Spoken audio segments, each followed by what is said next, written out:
Empezamos a grabar para los que no se pueden conectar hoy. Igual esta es una clase sobre el trabajo práctico número 7, sobre entrevista, que es el último. Algunos de ustedes ya entregaron el trabajo práctico número 8. Habíamos dicho que no lo íbamos a incluir. Este, de todas formas, digamos, bien quienes lo entregaron. Estuve corrigiendo los trabajos prácticos en la plataforma. La plataforma funciona más o menos, digo, si no, algunos de ustedes recibieron una respuesta o la calificación o el comentario, los que no recibieron es porque la plataforma no estaba funcionando bien. Asumo que debe estar media colapsada, ¿no? Cuando la hicieron seguramente no esperaban, digamos, la cantidad de tráfico que está teniendo actualmente, pero sí hice mi listado. Ya estamos, digamos, estoy pasando ahí se conecta alguien más, estoy pasando ya todas las correcciones, los trabajos prácticos a una planilla final. Este, a ver si esto, admitir, disculpen. Y eso, que algunos de ustedes le habrán recibido el comentario, y los que no, de todas formas, vi sus trabajos prácticos. Tengo acá algunas notas, igual son como, me pareció que todos hicieron muy buen trabajo a lo largo de todo el cuatrimestre, y realmente me enorgullece el compromiso que tuvieron, porque fue realmente muy bueno todos los trabajos prácticos. La mayoría los hizo bien. Hay cuestiones menores y bueno, otra cosa, nunca corregí tantos trabajos prácticos en mi vida. Son siete trabajos prácticos por más o menos 15 promedio. Estudié ciencia política, necesito una calculadora para esto. Ponerle 7 por 15. 105. Son 105 trabajos prácticos, digo, fue un cuatrimestre, muchas gracias, fue un cuatrimestre, digamos, con mucho, así que disculpen si no les hago llegar todas las devoluciones, si no las hice, digamos, además que como digo, estaban todos muy bien, ya es una cuestión de matiz, ¿no? Digamos, el que se notó, el que se quiso destacar más, haciendo, digamos, trabajos más exhaustivos. Si alguno de ustedes recibió del campus algún comentario de los trabajos prácticos. Yo Yo recibí hasta los el primeros. TP4, después de los últimos. Igual. Fantástico. Habían varios trabajos prácticos, como dije, la plataforma, lo corregí de ahí, está bueno la plataforma, pero no está funcionando bien. Algunos les llegó y los otros, digamos, los tomé en nota. Igual yo ya tengo un Excel pasado, un Excel mío, y además hay un Excel de la cátedra, y ahora voy a volcar de eso para la evaluación. Pero digo, quédense tranquilos que aunque incluso no hayan recibido los comentarios, yo ya pasé en limpio, y como, si querés, mi devolución general es que son todos los trabajos muy buenos. Hay trabajos que se nota los que trabajaron más. Hay McAfee. Me encanta el modelo de negocios de McAfee. Comprame el antivirus o te hago mierda la computadora. No falla. A ver, aguardame, para que no los veo. Ahí está, perdón. Bueno, eso. Bien, bien, bien. Arrancamos los 6 o los que somos y, y vamos para adelante. A ver, aguardame un segundito.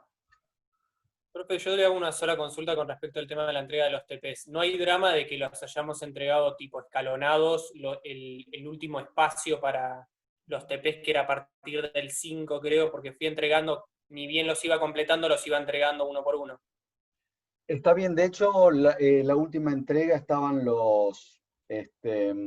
la última entrega eran los 3, el 5, 6 y 7. Como dije, algunos también entregaron el 8.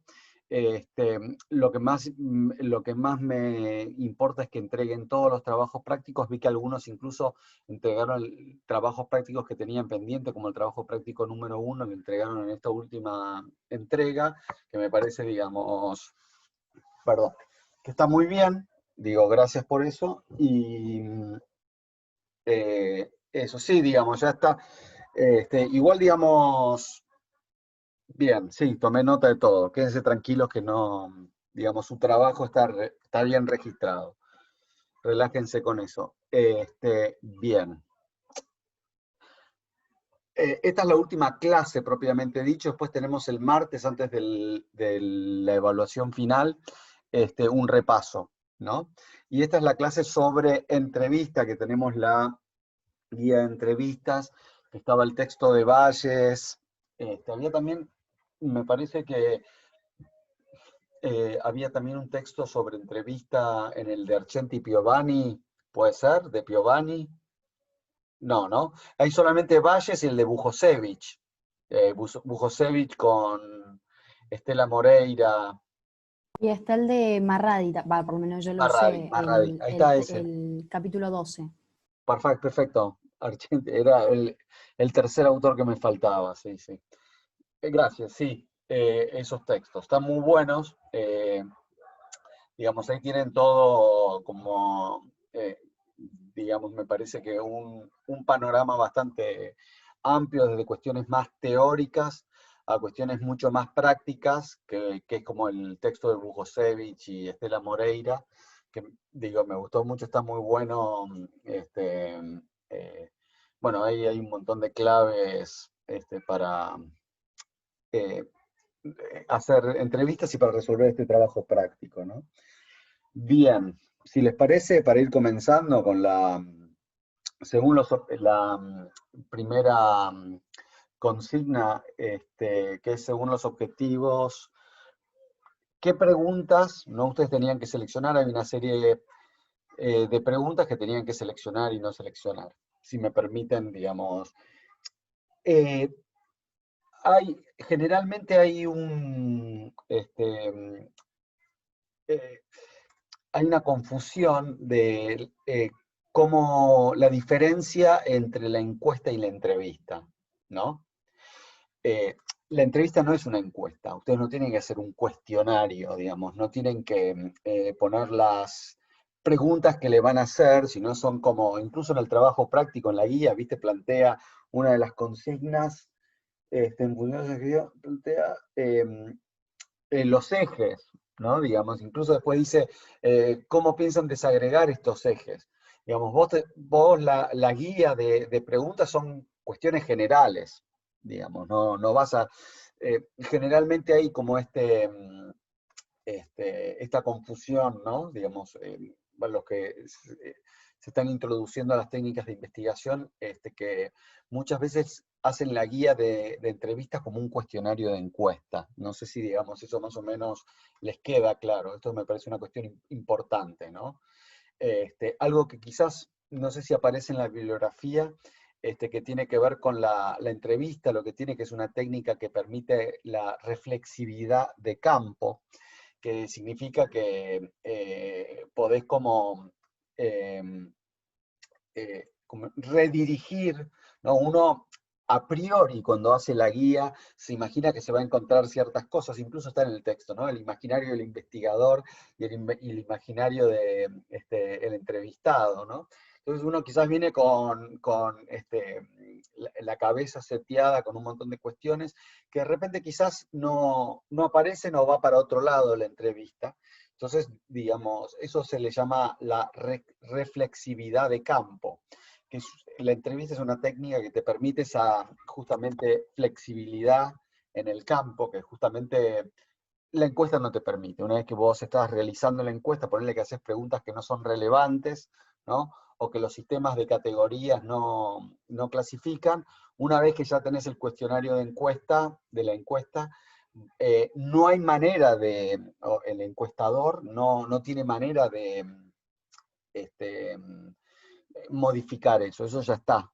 En cambio, en la entrevista, Digamos, si va para otro lado, digamos, te permite esa reflexividad, digamos, esto va para otro lado y reencauzar, digamos, de una manera flexible lo que uno... Por eso justamente son guías, son lineamientos generales y amplios, ¿no? Digamos, no sé si más o menos ustedes los vieron o lo entienden de esa manera. Profe, tengo una consulta, porque en algún punto el material habla de cuando las guías son estructuradas, semiestructuradas o poco estructuradas. ¿Es esto lo que vos decís, el tema del grado de flexibilidad que tienen? Bueno, acá, digamos, si querés, como yo decía, estos textos tienen como, desde una posición más teórica, ¿no? Ujú. Digo, en realidad son semiestructuradas, digamos, no son estructuras.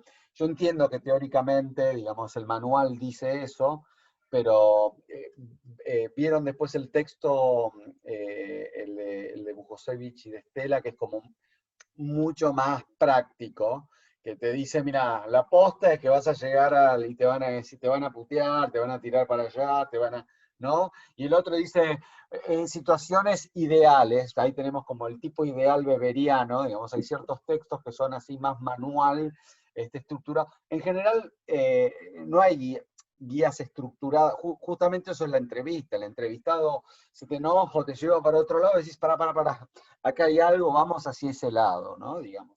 Me parece que esa es una de las claves o, digamos, una de las ventajas que tiene la entrevista. Incluso en el texto de Bujosevich, viste que el pibe dice como gestos, ¿no?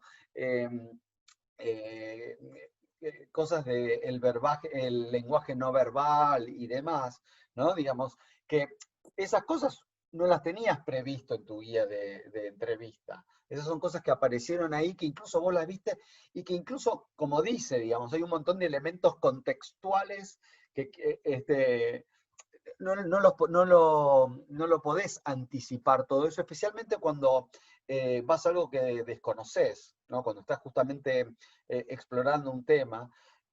Una vez que te volvés especialista, si querés, en ciertas cuestiones, como que ya sabes qué preguntar, pero digamos, si son digamos, te estás introduciendo un tema, investigando con esto, es justamente mucho más flexible, porque no sabes para qué lado va a ir. ¿Vamos bien por ahí? Sí. Sí, Fantástico. sí. Bueno, entonces, respecto a las preguntas, como ejercicio, ¿quieren contarme qué preguntas? Aguántame. ¿Qué preguntas? Arranca con una guía de preguntas y había Correcto, que primero, en la primera, definir cuáles meterías y cuáles no, y en la segunda, el por qué, justificar. correcto. ¿Qué pusieron? ¿Cuáles? Porque están acá. ¿Dónde estudió? ¿No? ¿Por qué eligió esta carrera? Yo no entiendo por qué. Hay quienes no incluyeron esta pregunta. ¿Por qué eligió esta carrera? ¿No les parece como una pregunta relevante? Yo la incluí, sí, a mí me parecía que era relevante, o sea, influía en Sí, lo para mí que, en la también. investigación. Influía en el caracterizar al estudiante y su representación de la ciencia política, especialmente hablando de estudiantes de la carrera. Sí. Los escucho, por favor. Yo las únicas dos preguntas que no incluí fueron cuáles son los principales medios en los cuales se informa sobre la actualidad, porque lo vi muy subjetivo en el sentido de cada una de las personas, aparte de qué vas a inferir a partir de eso, su posición política simplemente por los medios que consumís, o por ahí podría llegar a un análisis de cuán informado está por la cantidad de medios, pero también es medio impreciso. Y la otra que no incluí es, ¿está de acuerdo con la afirmación de que Google controla a la población, tipo random y sumamente subjetiva también? Sí, más allá que subjetiva, digamos, porque también la entrevista tiene que ver con la subjetividad, porque bueno, le preguntás cosas No, objetivas, ¿no? seguro, pero hay subjetividades clasificables y que puede llegar a una conclusión y hay otras que quedan en la nada. Sí, más que subjetividad, lo que yo pondría que es muy interesante que tiene que ver con esta cuestión que ustedes me consultaron sobre el aspecto integrador del examen, que incluyeron los objetivos, ¿no? Digamos, te ponen cuál es el objetivo. Y me parece que esa es una de las claves, digamos, también para pensar, digamos, cómo es que se articula todo lo que ya veníamos diciendo del problema, el objetivo, el diseño. Acá, digamos, ya está evidente, te ponen los objetivos, digamos, y esa es la guía. Tiene que ver con las trayectorias educativas, ¿no? Y tiene que ver con una cuestión de, no con la perspectiva de respecto de, qué sé yo, las redes sociales. Me parece que esa es otra temática, sería otro el objetivo, ¿no? Más que una cuestión subjetiva y objetiva, sino relevante para los objetivos. El objetivo tiene que ver con eso. Está bien, y nuevamente estas no son preguntas, por ejemplo, este, preguntas como que vos le haces la pregunta, pero no es que vos le preguntás, ¿dónde estudió? Te cruzas de brazos y esperás que la persona te conteste, ¿por qué eligió esta carrera? ¿No? De hecho, una de las preguntas que ustedes me mandaron por mail, ahora vamos y volvemos, hagamos este juego. Más adelante dice, ¿no? ¿Cómo es el proceso teniendo en desarrolle menos 3 ítems? Aguárdame. Las 5, ¿no? No, a ver, aguárdame. Tuviera esta guía de pautas para cumplir. ¿Cuáles son los momentos? 4.1, detalles cuáles son los momentos que se tendrían que cumplir en el desarrollo de la entrevista. ¿Ok? ¿No? Entonces no es que vos le empezás a hacer las preguntas que tenés en la guía así como automáticamente, sino que están los momentos. ¿Ok? Estamos en el 4.1. Y con respecto a los momentos, ¿qué significa esto? Que vos primero tenés que hacer una introducción, te tenés que presentar, ¿no es así? ¿No? Y además que esto también supone que vos tampoco, a diferencia, digo, no es una encuesta, no es una entrevista, no es que vos parás a una persona en la calle, ¿ok? Bueno, uno de los momentos. Está el momento de hacer la guía, ¿no es así? Digamos, hay como momentos previos, digamos, armar la guía que ya está en la consigna número 1 y número 2. Vos como haces ese trabajo previo, ese es uno de los momentos. Hay un momento previo en el cual vos armás, desarrollás esta guía, y, ok, hay otro momento que no se menciona, quizás está en los otros textos de el informante clave. Hay una manera como vos llegás al entrevistado, ¿no? No es que vos vas y le tocas, sabés a quién vas a entrevistar, ¿no? Y le tocas la puerta. Sí Se sabés. menciona vías técnicas como la de la bola de nieve, se llamaba algo así como formas de ir llegando al entrevistado, cuando a veces no es tan fácil acceder o cuando no sabes realmente cuál es la persona.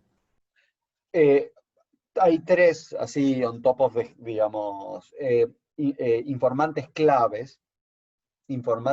Esa es el informante, ¿no? La figura del informante, informante clave. De hecho, no les quiero quemar la gorra. Bueno, ayer se cumplía el aniversario de la muerte de Derrida, y Derrida tiene una categoría espectacular, me parece genial, que es la del informante, ¿no? Más para el caso, por ejemplo, de la antropología, incluso para estos mismos casos, ¿no?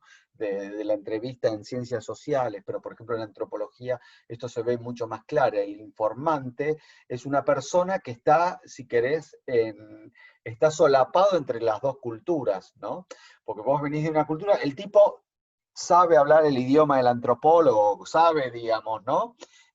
Conoce la cultura del otro, que lo viene a entrevistar, pero también conoce la cultura del que está en... El informante es aquel que puede hablar el idioma de los dos y que puede generar ese contacto entre esos dos mundos separados. En la antropología es más grande esa distancia, si querés en la sociología, digamos, es como más cerca porque uno, digamos, el objeto es más cercano, si querés, tiene, digamos, los mismos rasgos culturales o está dentro de la misma sociedad, el otro es más distancia cultural, pero, digamos, cuando el informante clave, digamos, digo, no es una palabra, digo, como que ahí hay un concepto teórico fuerte, ahí venía la referencia de Derrida, que hay un tipo que conoce los dos mundos, que puede hacer como interlocutor de, te entiende a vos como investigador, no significa que te digo, pero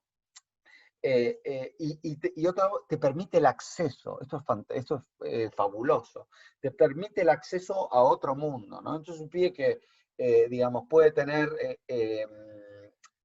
vínculo con el de afuera y con el de adentro, el informante clave, esa es me parece, digamos, ese es un elemento fuerte que también tiene que ver con los momentos. Vos diseñás todo esto, pero después necesitas un informante clave que al que le contás todo esto y dice, bueno, yo te llevo, se ve por ejemplo mucho en el caso, en los ejemplos, que es digo, es el que tengo más fresco porque es el último que leí, que es el texto de Bujosevich y de Estela, en el cual por ejemplo hablan de casos de entrevistas de gente con HIV, ¿qué otros, qué era HIV, qué otros temas? Recordame. Consumo de drogas, ¿qué había? Yo leí uno, pero no sé si era ese texto, no me acuerdo cuál, hace poco leí uno de un hombre que hacía consumo de droga y después había ido a la cárcel. No sé si, o no era de sexo, me parece que era de otro, de la biografía, pero también hablaba de gente relacionada con el consumo de droga o con presos. Presos. Bueno, pero entendés que ahí necesitas, bueno, presos más o menos, menos que más, pero en cualquier caso necesitas un informante clave, digamos, alguien que te lleve con, ya sea personal médico, digamos, para el HIV o consumo de drogas, o, por ejemplo, incluso en las ciencias sociales, esto quizás está más en los libros, no en los manuales, sino como en los libros de referencia, en los textos como fundacionales. Goffman se me ocurre, no sé si alguno lo menciona. Sí, Goffman lo menciona en varios textos, ¿no? Hacen referencia a Goffman. El otro, ay, no me va a salir ahora. Los deben haber leído en Filo y Método. Pero, eh, como disculpen, me perdí en Goffman. El informante clave, perdón.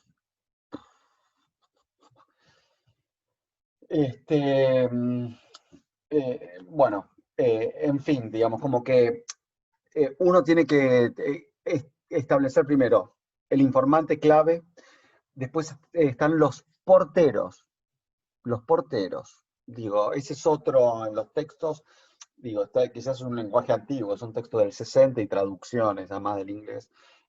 Informantes claves, porteros, esto tiene que ver con, por ejemplo, porque el que escribió ese texto, por ejemplo, eh, estamos hablando de los años 60, como minorías sexuales o grupos de swinger, digamos. Hay lugares donde se reúnen y hay alguien que administra la admisión a ese lugar, entonces uno tiene contacto con el portero, ¿no? Entonces es él el que te abre la puerta a ese mundo, digamos, el que te guía, te orienta, el que te deja entrar, básicamente, que vos necesitas, digamos, tramitar esos accesos para hacer las entrevistas, ¿no? Un caso de eso es el texto que nos dieron para el TP8, la líder del barrio de la clase baja, de los trabajadores. Perfecto, el informante clave, el portero, digamos, tampoco me voy a poner una cuestión, cómo lo clasificaría, a veces, digamos, tampoco es un tipo ideal, digamos, sino a veces cumple, están los mismos o se superponen elementos o esas funciones. Y después está el que mencionaron recién, que es el de la bola de nieve, que el de la bola de nieve es, bueno, todo esto se escribió mucho antes de que aparecieran ¿viste cuando te dicen, perdón, viste cuando te dicen, cuando te dice admitir? Boca a boca, creo que sí. ¿No me recomendarías 3 amigos, no? Y ese es el bola de nieve, en el cual se va como incrementando, vos pedís referidos, ¿no? Digamos, me referís a alguien. El de bola de nieve, digamos, es como, me parece más secundario. El informante clave va primero, el portero después, y si querés bola de nieve lo pondría, digamos, como una vez que ya ingresaste a ese mundo, lo usás como una técnica para buscar más casos para entrevistar, ¿no? Digamos, estamos hablando de los momentos, digamos, hay un momento que vos gestionas eso. Y después, bueno, ya hablando propiamente de cuando comienza la entrevista, como ven, todas estas cosas, como la entrevista es la culminación de todo un proceso, ¿no? Digamos, el momento que vos estás con el entrevistado, que no es, digamos, ya hiciste la guía, ya buscaste el informante clave, y bueno, llega el momento de hacer la entrevista, en el cual el primer momento es la presentación, ¿no? Digamos, tenés que de alguna Puedo hacer una manera, pregunta por favor. antes de entrar a la parte de la guía. Por lo menos yo en el trabajo, como ya estaban las personas a entrevistar enmarcadas porque eran estudiantes de la carrera en tal facultad, tal universidad, no hablé tanto de eso. Yo hablé un poco de cómo seleccionar, que es las preguntas que tenían menos valles, y no me adentré tanto en eso, creí que no era relevante porque pensé que se estaba haciendo el trabajo a partir del estudio que nos daban. Digo, yo acá no estoy juzgando su trabajo práctico, sino estoy aprovechando esta cuestión presencial de, digamos, yo Ah, ok. transmitirle cosas que en los textos, ¿no? Digamos, se pierden digamos, como, así que está bien, y incluso a ver, esto ya no es una cuestión mecánica de que ustedes repitan, sino de que entiendan cómo es este procedimiento, en términos prácticos, ¿no? Por favor, todas las dudas y no se sientan que por decir algo que, digo, pero sí que entiendan que es como funciona todo este proceso, y más allá de todo esto, bueno, la selección de la guía comenzamos, digamos, a aplicar la técnica, a hacer la entrevista propiamente dicha, y ahí hay el momento de la presentación, ¿no? Porque, y hay otra cosa es que incluso siendo estudiantes de ciencia política, ¿no? Que son compañeros de ustedes, incluso necesitas un informante clave ahí, o un portero, o alguien que te habilite ahí, porque no es que vos vas y te paras en la puerta de la facultad y decís, lo puedes hacer, ¿no? Digamos, che, ¿te puedo hacer una entrevista? Sería bueno incluso antes de, y otra cosa, vos también asumís que el investigador, sos vos eh, eh, digo, y Claro, otra, como que ese paso ya se omitió. totalmente, y otra cosa, no todos los estudiantes son, no todos los entrevistados son buena fuente. Vos te das cuenta que, disculpen, que de repente estás haciendo entrevistas al pedo. Digo, hay gente que no es elocuente, que no es un buen referente, ¿no? Gente que, viste, ¿por qué elegiste esta carrera? Y no sé, qué sé yo, viste. Y no es que agarrás entonces vos vas a, por ejemplo, a lo de la mesa, a los de la mesa que están militando en los pasillos, ¿no es así? Entonces, che, vos que estás acá todo el día, ¿a quién entrevisto? Y te voy a decir, ¿no?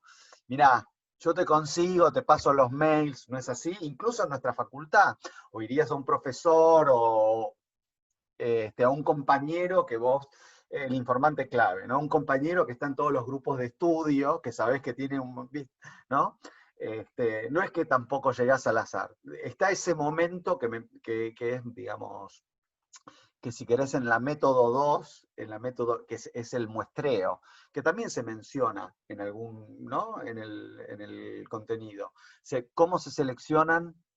¿Se cortó? Sí, sí, Valles hace como un filtro Valles hace como un embudo de entre todos los entrevistados con 4 preguntas que es quiénes tienen información relevante, quiénes son accesibles, eficientes, quiénes están dispuestos a cooperar y quiénes van a dar información interesante. Sí, porque generalmente es más, Eso es lo que dice al menos la bibliografía. por ejemplo, en movimientos sociales, ¿no? Que también hay alguna referencia en algún momento, ¿no? Digamos, referentes sociales de las villas, ¿no? y vos de repente te das cuenta que los referentes sociales generalmente ya tienen como todo un discurso armado, ¿no? Entonces vos le preguntás el coso y empieza, ok, ok.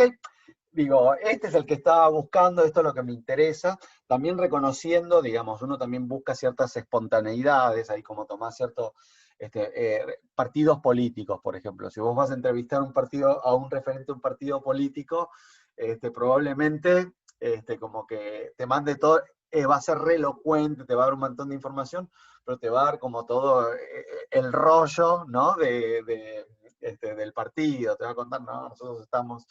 que también es un buen referente, eso también tiene que ver con los objetivos, y también vas a también necesitar una muestra de un pibe que no, porque después esto tiene que ver con ya análisis del discurso, ¿no? Digamos, que vas a ver que todos se repiten, tienen un discurso, ¿no?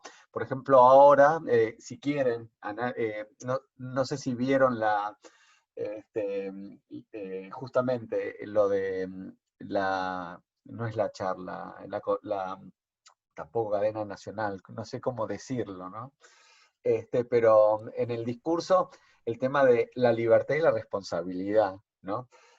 Por ejemplo, si vos vas a entrevistar a referentes del gobierno de la Ciudad de Buenos Aires, ya sabés qué dos palabras te van a decir: libertad y responsabilidad, digo, ¿no? Y todos van a repetir, digo, está bien eso, pero vos también querés a alguien que te dé también una perspectiva, digamos, sea más espontáneo y que te diga ciertas cosas, ¿no? Eso por ese lado, ¿no? Y que, bueno, nada, son cuestiones más. Bueno, lo de la presentación, que siempre llego hasta acá y vuelvo para atrás, la presentación. Te encontrás con una persona que ya tenés pautado a través de estas informantes, porteros, bola de nieve, lo que sea, el que te pone en contacto con esto, que es muestreo teórico. Anoten, muestreo teórico, esto tiene que ver con que es cómo se seleccionan las unidades de análisis, cómo se selecciona la gente que vos vas a entrevistar, que es, tenés el muestreo, que es probabilístico, el de, viste, en las encuestas que te da estadísticamente, y después está el muestreo teórico, que tiene que ver justamente que no responde a un criterio estadístico, no responde a una cuestión probabilística, ¿no? Vos no buscás ¿cómo se llama? El promedio, ¿no? Sino justamente todo lo contrario, como que alguien que, bueno, que sea el informante clave, bueno. Bien, entonces la presentación. En la presentación es muy importante, digamos, ahí te estás jugando en la entrevista. Esto es algo que quizás, si haces mal, dando el práctico, nosotros alguna vez los mandábamos a hacer entrevistas, ¿no? E incluso estaba la idea de hacer, en vez de este trabajo práctico, que hicieran entrevistas, pero entienden que la situación quizás no era la ideal para que salgan a hacer la entrevista, no se iba a poder hacer eso. Pero cuando vos haces una entrevista, te jugás todo en la presentación, ¿no? Yo incluso tengo ciertos tips que es hackear el cerebro, en el sentido de no te toques la nariz ni pestañees mucho, ¿no? Digo, porque, por ejemplo... Sí, no sería un buen entrevistador entonces.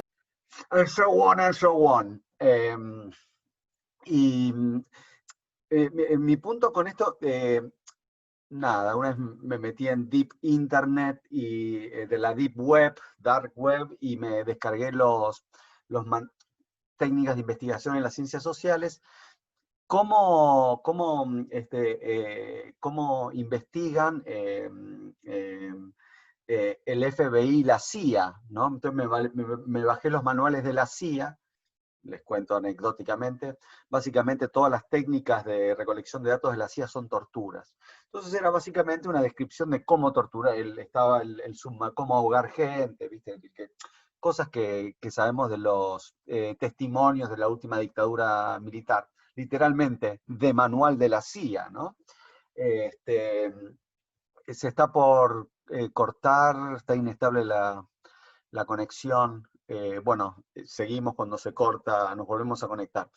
Y el FBI es muy interesante, a diferencia de la CIA, el FBI busca enjuiciar gente, digamos, lo busca llevar a un tribunal, entonces no pueden torturar a la gente, digamos, entonces tienen un montón de técnicas que tienen que ver con cómo funciona el cerebro. Sorry que me vaya de fuera de autos, pero me parece interesante. Y que, por ejemplo, ¿sabes lo que hacen los del FBI? Bueno, el control estadístico. Te hacen un par de preguntas. Hola, ¿vos te llamás fulano? Sí.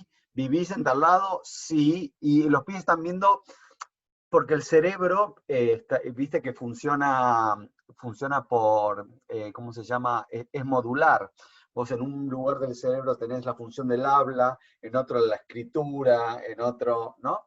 Entonces juegan con eso, a ver qué parte del cerebro se ilumina cuando te hacen tal pregunta, ¿no? Entonces, esta es la parte de la memoria. ¿Quién sos? ¿Dónde estuviste el jueves? Y si vos movés los ojos, te tocas el coso, saben que estabas mintiendo. Te hacen un par de preguntas ¿cómo se llama?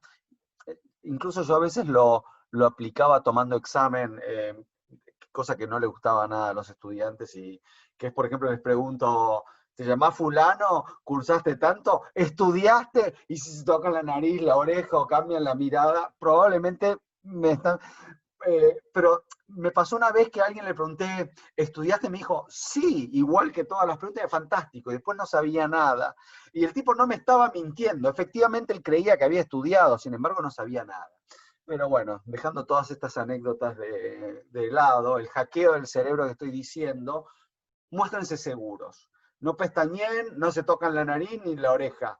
Digan hola, soy estudiante de ciencia política, soy profesor de ciencia política de la UBA, digamos, tenés que chapear ahí, mostrarte muy seguro, no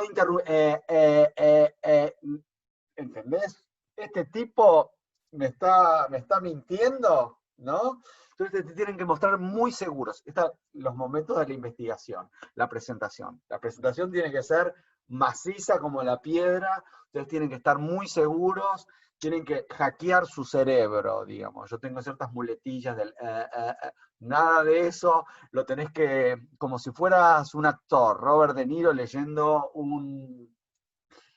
interpretando un papel, y ahí tenés que, porque si no el tipo no entra en confianza, y ahí vamos a entrar a otros, ¿no? Elementos de la entrevista. Entonces la presentación es muy importante. La presentación es muy importante. Generalmente es muy corta, va al punto. Te presentás vos, le decís lo que querés, digamos, cuál es el objetivo, tratás de, digamos, y demostrar autoridad.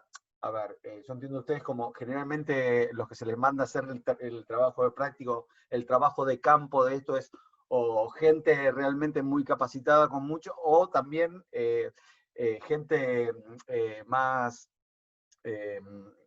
principiante, ¿no? Digamos, el laburo pesado generalmente lo hacen ustedes, ¿no? Y justamente ustedes tienen que mostrar como más autoridad en ese momento, y digamos, mostrar seguridad, porque si no, no la levantás la entrevista. Entonces, digo, seguridad, y nada, generalmente conseguir también un documento de acreditación. Te hago una nota yo, el profesor, nosotros lo hacíamos cuando les mandábamos a hacer este trabajo práctico, una